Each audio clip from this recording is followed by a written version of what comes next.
Hanik Emasanin. Yetumbehnati chinhuachichicaja yetujun palabra liderazgo. Buen día a todos. En este momento quiero hablar con ustedes sobre la palabra y el concepto del liderazgo. Hello everyone. I'd like to share with you my story as a Central American immigrant and how the 7-letter me habits have positively affected my life. However, before I begin, I want to share with some information about myself. My name is Oscar Ediberto Caralampio. I'm an indigenous Guatemalan immigrant, but I am also a 6th grade teacher. The language that I use in the beginning is Canjobal. Canjobal is one of the most spoken Mayan languages till this day. My family and I left Guatemala in 1991. We left for many reasons, but predominantly because of poverty. However, poverty itself has many aspects. For example, the lack of political representation, the lack of access to public health, the lack of any proper education, and extremely low wages, and much, much more. As an indigenous immigrant from Mayan descent, not knowing the two most dominant languages in California, Spanish and English, was extremely challenging. Aside from language barriers, I also had to rely on everyone else except for my parents for academic support. Unfortunately, my parents never attended school. Therefore, they have been illiterate. Aside from being a migrant student, I was also a migrant worker. I began to work in agricultural fields at age 10. Since then, I worked 40 hours a week under the hot sun every summer and a few hours of work every afternoon on school days. Life has been extremely challenging, but it has also been extremely rewarding. I am now a teacher and proud to call myself a leader. However, it hasn't always been this way. Leadership, ladies and gentlemen, leadership is a concept that many of us who are migrant students or barrio students have a rough time understanding. Many of us believe that concept does not apply to us. How can it if we are behind in math, reading, science, writing, and in the English language?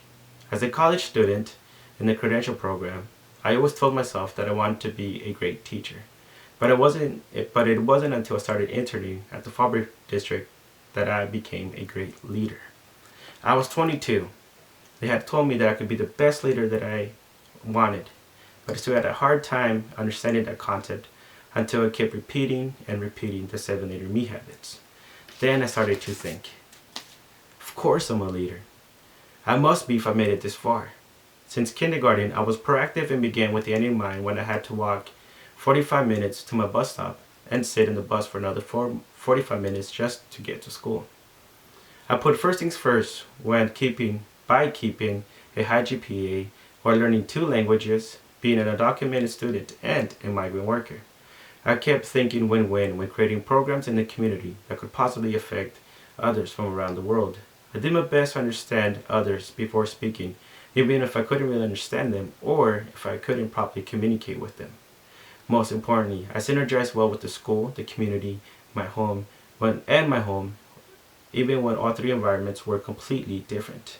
Lastly, I sharpened the saw by pretending the lettuce was a soccer ball, and by playing with that lettuce on my way home from work. I want to thank the Faubourg district and many of its leaders for helping me uncover this leadership trait. Not only did they help me develop this trait, but they also gave me the opportunity to share it with others. They gave me the opportunity to lead leaders. For example, as an ACES employee, I was an assistant coordinator for an after-school program at William H. Fraser. As a practicum teacher, I created a Canjobal group for Guatemalan students at Live Oak Elementary. And as a student teacher, I taught afternoon English classes to parents at Live Oak as well. It is because of their support and my leadership skills that I began to receive awards by the district, Cal State San Marcos, and the city of San Diego. Ladies and gentlemen, we can all be leaders. All of our students, no matter their language, their immigration status, their religion, race, ethnicity, or gender, can prevent them from becoming the true leader that they are. I want to finish this by restating one of my favorite quotes. If I can see beyond mountains, it is because I stand on the shoulder of giants. Yujo a Dios. Gracias. Thank you.